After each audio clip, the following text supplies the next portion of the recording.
Hey guys, alright, so I'm going to do a little video. I know I haven't done a summary video, but I read over the summary yet. Just thought that I should have done that first. Oh well, too late.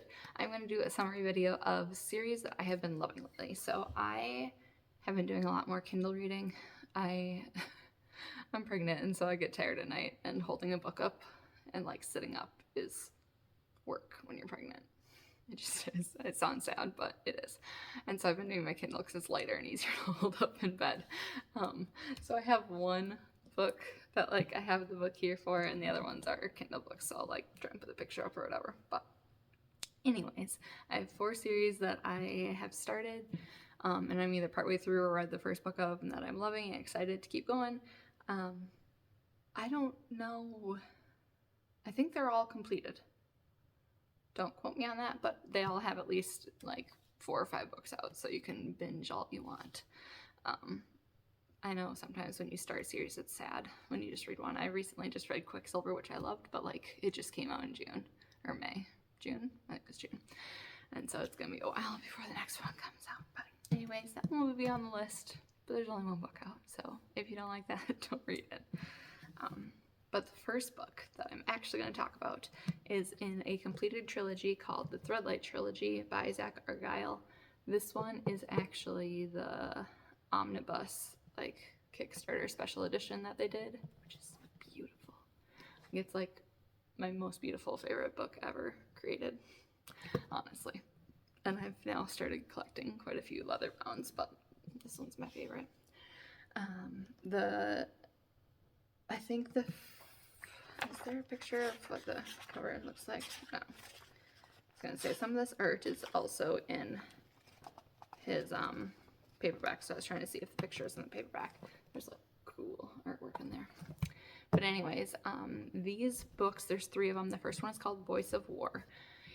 And the magic system actually kind of reminds me of Mistborn in a way. It doesn't really make sense, but it's the whole like pushing and pulling thing. So it has nothing to do with metals, but some people in this world are born with blue eyes, like bright blue or bright green eyes, and they have magic. And then the other people are born brown-eyed and they don't have magic. And the emeralds, I think that's what they call them, the green-eyed people. Let me think here. I think it is the emeralds can pull and the blue eyes can push. There's one or the other. And so they use those to be like the rulers and leaders of the city. They're often in the military and they have the most power, obviously, because they have magic. And so they're kind of the ruling class, but now some like underbelly of society has started draining blood and like kidnapping these blue and green-eyed people and draining their blood and then selling it to brown-eyed people. And the brown-eyed people can't have their powers, but they can have the ability to see threadlight. So threadlight is how the blue and green-eyed people know what they can pull and push on. So between you and any other thing, there's a threadlight. There's like this glowing light that connects you to them, kind of like connecting you to life, you know. And so they can pull and push on that thread. And so when a brown-eyed person drinks this blood, they're able to see the thread light. And so it's kind of like a drug type thing that makes them feel more powerful. They can't actually like push and pull, so they can't actually like fly in the air and battle people like blue and green-eyed people can. But that's like the premise of it. And it is political in nature. There's like some romance-ishness to it. I mean, like the main guy's married and he loves his wife and stuff and his newborn kid, but it's not like a romantasy, you know, like it's a straight up fantasy book. High fantasy, obviously, because they're in a world with like very rigid magic rules. But you can already tell it's expanding. So at the end of the book, there's some new things that have come about that the main character is learning along with you. There's a few twists that I kind of saw coming, but not completely enough that like it didn't bother me, that I kind of predicted it. But I'm excited to see where it's going from here. I only read the first one of here. I don't know why. It's weird. Like when I'm on my Kindle, I can easily just like go to the next book, but for some reason when it's an omnibus, so I feel like I need to take a break. So I'm, that far into the book, and then there's 2 more books behind it. So I'll get to that soon. It's just, once again, it's chunky to hold on to. So the next one is the Path of Temptation series by Orrin Hadley. So this one's totally different. Very different series. This one the first one's called The Price We Pay. I don't think it's fantasy at all. There's gods in it, but it's just like normal people. There's no powers or anything. But it's slightly magical in the way that the gods are more part of your everyday life, and they can control things, and they can perform miracles. So in the beginning of the story, Narayana, I believe is how you pronounce her name. Her friends call her Nari, but Narayana, I think, is her full name, was dropped off when she was 10 years old by her father. Well, almost 10. That's part of the whole story. She's the youngest in her class because she's not quite 10. You're supposed to be 10. And once a year, the poor of the city can come and drop off their children at the temple.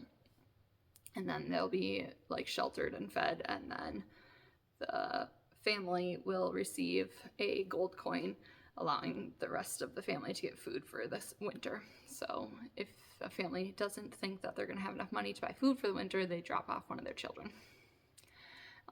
And oftentimes the children are kind of prepped for this, but Nari wasn't prepped. Her dad just told her, tell them you're 10 years old and then you'll be fed.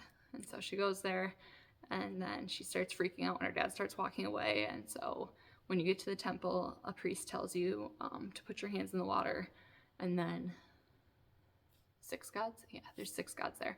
One of the 6 gods will stain your hands with a certain color, and then you will be put into that temple. And so she gets black lace. It looks like lace, but it's black design on her hands. And so she's sent to the Temple of Temptation of the god Zeal. And so her father, she's all like distraught because her father just left her here for the rest of her life. Obviously, I'd be distraught too. But she is taken under the wing of this beautiful priestess, and then every priestess has a protector person. And so she takes under her wing, and they raise her. But the temple is the Temple of Temptation, which is how it sounds. And so the priests and priestesses of this temple have 4 paths. There's either 4 or 5 that they can go down and serve their god. So the first one is the god of word. Those are like the kind of like ruling class. They're the ones who like teach and go out in society and preach, and they're more of the political figures. And then there's the path of body, which are like the ones who either sleep with their patrons or they sometimes get beaten. They sometimes get yelled at. There's different things that they can sign up to do. And then there's action, which is people who help, like the ones who pick out clothes, sew clothes, do learning, that kind of stuff. And then there's obligation, which are like the grunt work, the ones who clean and cook food and do laundry, the boring things. And then there's protection, which are the ones they're paired up 1-to-1 with the body, priests of body. And they go with to every meeting session, they call them, that they have, to either make sure that no lines are crossed, that nobody's ever abused physically or sexually. They stay within the guidelines.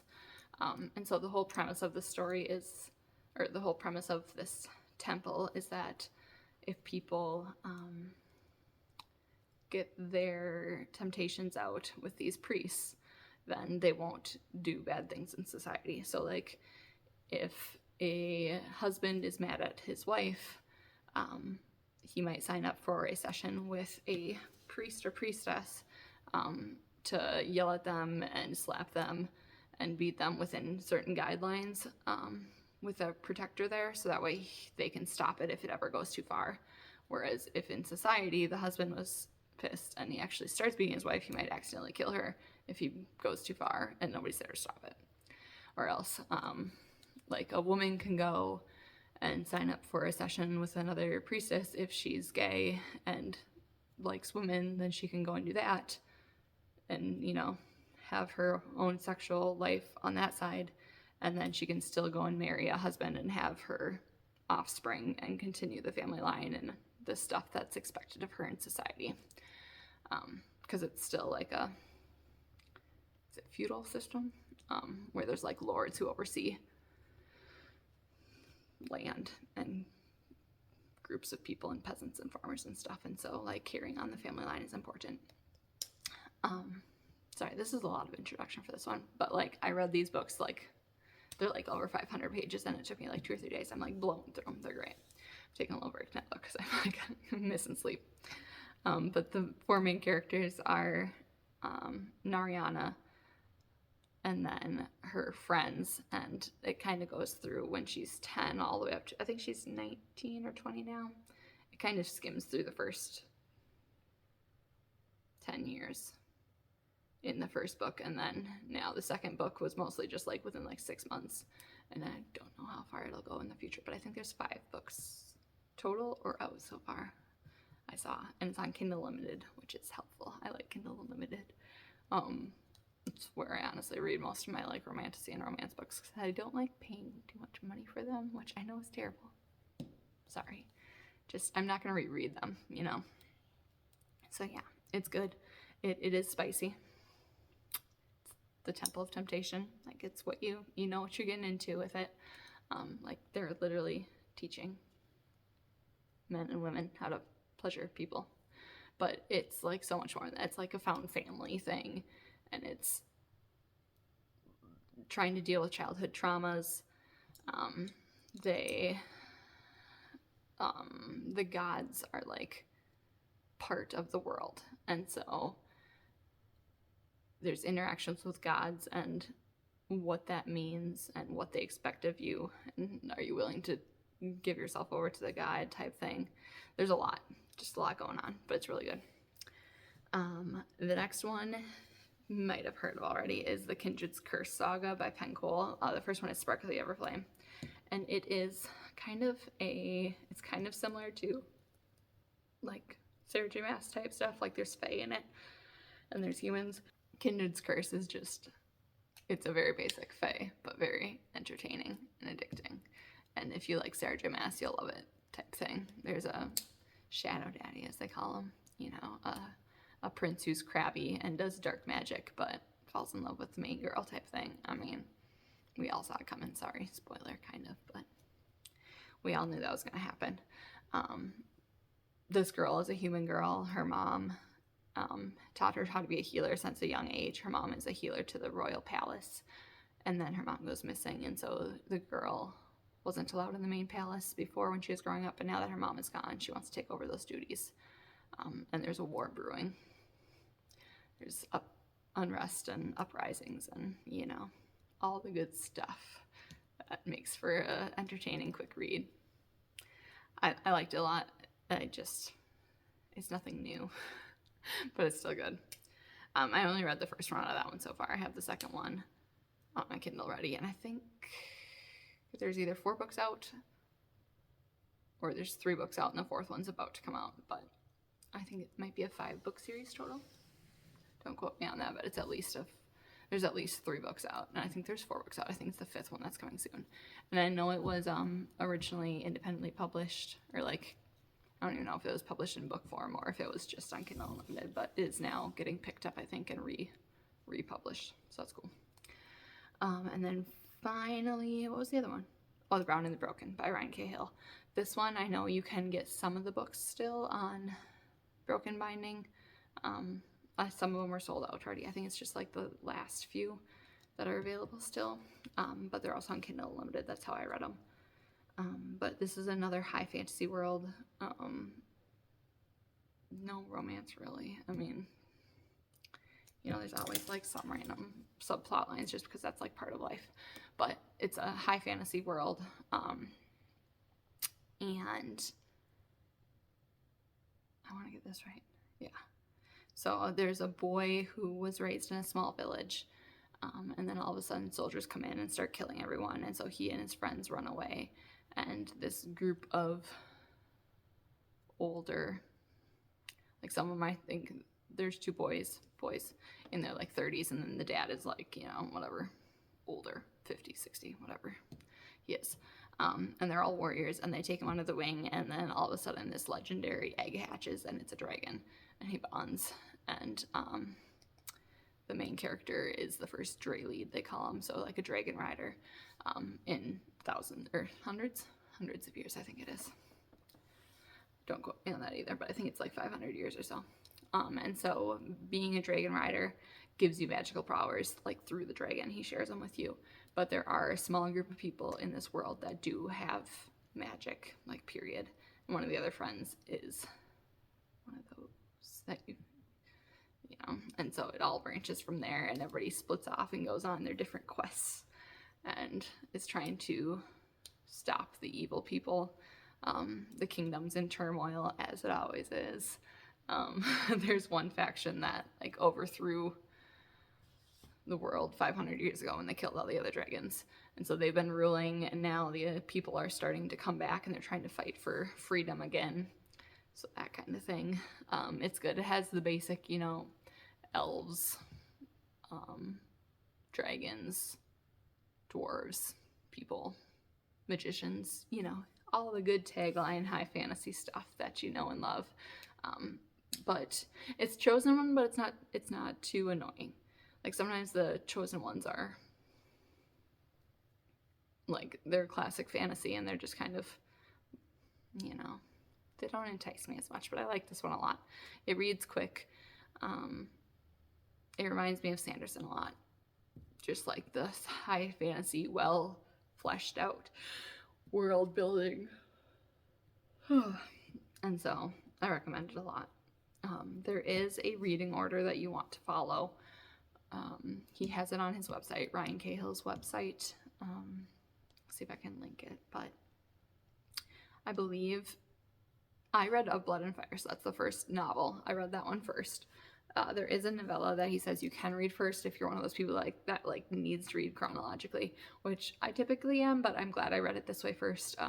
I wouldn't know as much about the characters, so I personally recommend reading the first novel first and then doing the novella that's actually a prequel after. Gives you just a little bit more like insight on the world. But then after that, they kind of rotate, like novel, novella. And then I think there's 2 novellas in between. 2 or 3, maybe. I've read 2 books, and I think 2 novellas. Don't quote me on that. There's a bunch of them. I think there's 5 books total, and then I think and he's still writing them, I know. But I think there's 4 books out, and there's gonna be 5 total. But I can't tell for sure. There's at least 3 books out. And then a bunch of novellas out too. So there's plenty to read. And they're all on Kindle Unlimited, so that's nice. So yeah, that seems long enough. 19 minutes and 30 seconds. So I love all these series. Different things for different people. High fantasy or romantasy or just romance books. So yeah. Let me know if there's any other series that you've been loving that I should read too, and I'll add them to my ever-growing list. Bye, guys.